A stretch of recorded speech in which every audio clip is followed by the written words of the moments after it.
दोस्तों आप सभी का स्वागत है अपने YouTube चैनल एनी नॉलेज 100 पे। सभी साथी दोस्त हमारे साथ में आज देखेंगे भारतीय संविधान में आपके मौलिक अधिकार जो डॉक्टर भीमराव अंबेडकर के द्वारा लाए गए या फिर कहें संविधान के निर्माता डॉक्टर भीमराव अंबेडकर के द्वारा संविधान का जनक माना जाता है।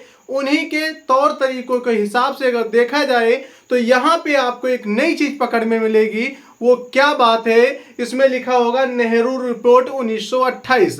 नेहरू रिपोर्ट 1928 आती है। इसमें दोस्तों क्या आता है, मौलिक अधिकार आपके क्या किए जाते हैं, आपके संविधान में सम्मिलित करने की आकांक्षा जताई जाती है। क्या यहाँ पे 1928 चल रहा है, भारत देश आजाद नहीं हुआ है। इससे पहले इस संविधान की प्रक्रिया शुरू हो गई थी। इससे पहले प्रक्रिया शुरू होने के साथ में आपको बात बताएं कि यहीं पर ही मौलिक अधिकारों की भी बात की गई थी। अब दोस्तों मौलिक अधिकार में नेहरू रिपोर्ट क्या कहती है, नेहरू रिपोर्ट में मौलिक अधिकारों को संविधान के अंदर रखने की बात की जाती है। इसी के साथ में अगर बात की जाए कि ये आपके जो संविधान में मौलिक अधिकार रखे गए हैं, आपके जो अधिकार हैं, चाहे वो स्वतंत्रता का हो या फिर कहीं घूमने का हो या फिर धर्म का हो या फिर बोलने का हो, ये सारे अधिकार कहाँ पे रखे गए हैं। तो एक वो ऐसी जगह है संविधान के अंदर जहां पे आपको मिलेगा भाग 3 आर्टिकल 12 से 35 तक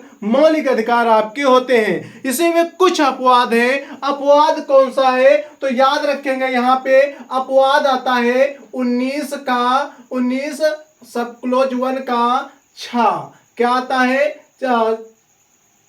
चा, ये आता है आपका। ये क्या कहता है, इसमें आपका जो संपत्ति का अधिकार है और यहाँ पे आपका आर्टिकल 31 आता है। ये जो आपके अपवाद के तौर पे आते हैं, ये अनुच्छेद 19 सब क्लोज 1 का चा और आर्टिकल 31, ये दोनों अनुच्छेद क्या रहते हैं, अपवाद के तौर पे रहते हैं। अपवाद क्यों है साथियों, क्योंकि ये क्या हुए हैं, 44वां संविधान संशोधन 1978 में किया गया। 1978 में करने के बाद में इन्हें क्या बना दिया गया दोस्तों, इन्हें क्या बना दिया गया, संवैधानिक अधिकार बना दिया गया। क्या बना दिया गया, संवैधानिक या कहें कानूनी अधिकार। क्या बना दिया गया, कानूनी अधिकार। इनको याद रखेंगे, ये दो एक ऐसे आपके अपवाद के तौर पे हैं जिनको क्या बनाया गया, कानूनी अधिकार बनाया गया। ये कब बनाए गए तो 1978 में 44वां संविधान संशोधन किया गया। उसी में इनको क्या किया गया, इनको भैया क्या किया गया, इनको कानूनी अधिकार ना कि फंडामेंटल राइट मतलब कि मौलिक अधिकार के अंदर से हटा दिया गया। ये कहां पे दोस्तों जोड़े गए हैं तो याद रखेंगे, कानूनी अधिकार में ये आर्टिकल 300 में जुड़ा है। कितने, अनुच्छेद 300 आपका आता है, उस अनुच्छेद में इसको जोड़ा गया है।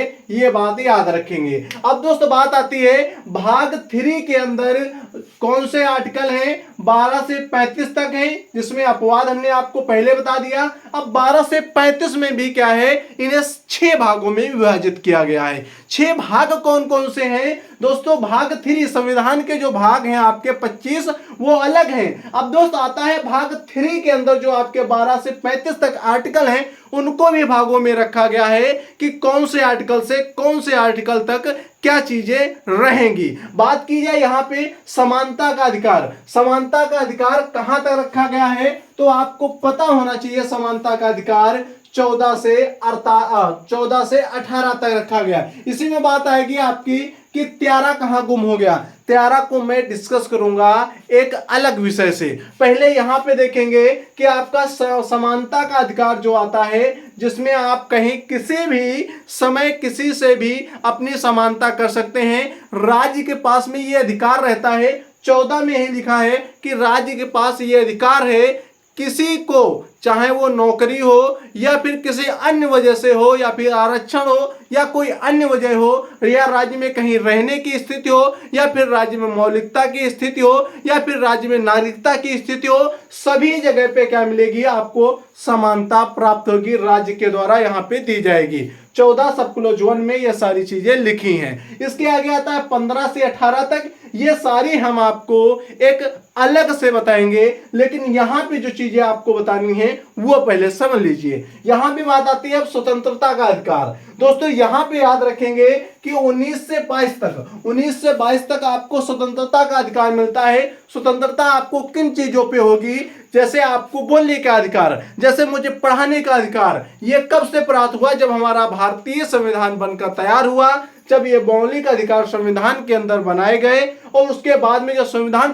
पूर्ण रूप से लागू होता है तो हमें इन चीजों को समझना चाहिए कि ये हमारे अधिकार हैं। इन अधिकारों को लेकर के हम लोग क्या कर सकते हैं, किसी भी तरीके का कोई भी अपवाद को हटा करके उसमें अच्छाई डाल सकते हैं। ये बात आपको पता होनी चाहिए। स्वतंत्रता का अधिकार रहेगा, आप कुछ भी कार्य कर सकते हैं, आप कोई भी कार्य करने के लिए स्वतंत्र हैं। आप जैसे किसी भी जगह घूम सकते हैं या फिर किसी राज्य में घर बना करके रह सकते हैं। ऐसे कुछ इन अनुच्छेदों के अंदर बातें लिखी गई हैं 19 से 22 के अंदर, जो मैं आपको एक एक कर अनुच्छेद आपको पूरी जानकारी दूंगा। इसलिए चैनल को सब्सक्राइब जरूर कर लेना और लाइक करके बेल आइकन पे क्लिक करके जो घंटी का बटन है उस पे क्लिक करके ऑल पे क्लिक कर लेना, जिससे आने वाली सभी नोटिफिकेशन आप तक पहुंचते रहे दोस्तों। अब दोस्तों बात आती है तीसरे नंबर पे, आपके दो भाग ये डिस्कस हुए। पहला समानता का अधिकार जो आपका 14 से 18 तक होता है, स्वतंत्रता अधिकार होता है 19 से 22 तक। आगे आता है शोषण के विरुद्ध अधिकार।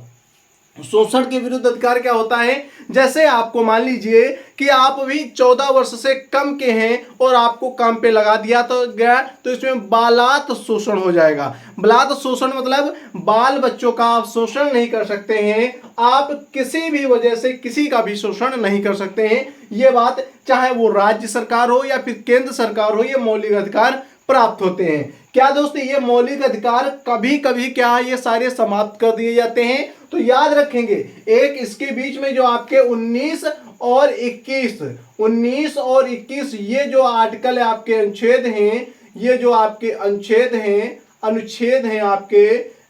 हैं जो आपके याद रखेंगे दोस्त, ये जो आपके अनुच्छेद हैं ये क्या किया जाएगा, 19 और 21 आपके कभी भी समाप्त नहीं किए जा सकते हैं, चाहे उस राज्य में केंद्र शासित राज्य बन जाए या फिर मान लीजिए वहां पे राष्ट्रपति शासन लग जाए, राज्यपाल शासन लग जाए, कोई भी शासन लगे, लेकिन यहाँ पे आपके 19 और 21 कभी भी समाप्त नहीं होने वाले हैं, ये चाहे जितनी भी बड़ी इमरजेंसी आ जाए आपके लिए। अब दोस्तों बात आती है कि यहाँ पे शोषण के विरुद्ध अधिकार आपको समझ में आया। यहाँ पे हमने क्या बताया, आपको स्वतंत्रता के अधिकार में बताया कि कोई भी आपात स्थिति के समय में ये आपके अधिकार नहीं समाप्त होते 19 और 21 के अंदर जो दिए गए हैं, आर्टिकल 19 और 21 के अंदर। आगे आता शोषण के विरुद्ध अधिकार। शोषण के विरुद्ध अधिकार आपका गलत तरीके से शोषण नहीं किया जा सकता है। जैसे आपको कोई मजदूरी पे ले गया, आपको पैसे देने की बात होती है, वहां पे आपको पैसे नहीं मिलते, इस प्रकार का भी शोषण नहीं हो सकता है। चाहे वो कोई कंपनी हो, फैक्ट्री हो या फिर बलात् शोषण मतलब बच्चों का शोषण किया जा रहा हो।